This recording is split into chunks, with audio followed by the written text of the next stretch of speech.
Now this is where the science in the later part of the 20th century basically proved, because nobody can say that they were around during our evolution, right? People say, oh, humans started eating meat 30,000 years ago and then we became civilized. But nobody can prove that. As a matter of fact, they found a guy frozen in the ice. Check this out.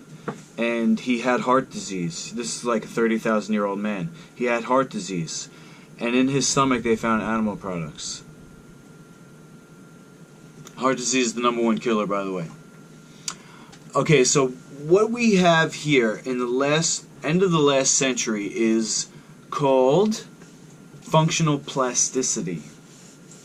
Functional plasticity is, in this case it's a chart, measurements of our digestive system, where they have all these things, and this is happening right now in our bodies, and it's compared across the board to all animals.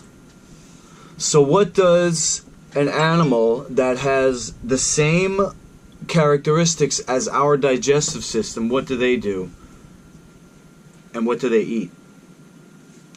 And that's how, because of that, which is the evidence, the highest evidence that you have, then you also have another type of evidence, which is anecdotal evidence. But if I say to you, or somebody says to you, I healed cancer on this diet,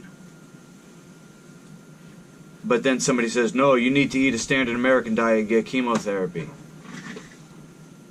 But then somebody says, no, but I healed it naturally. Somebody says, no, but that's that's quackery. So you have anecdotal evidence. To me, this is even more concrete, because it doesn't have to do with anything that anybody did. This is the fact of the matter. This is how our body works. It's called functional plasticity. We now have the science to prove what is the healthy way to actually heal, and that involves changing behavior. Not putting chemicals on top of a sick system. You have to figure out what is causing the condition, and then you get rid of that. And that's called cleansing. And that's my specialty.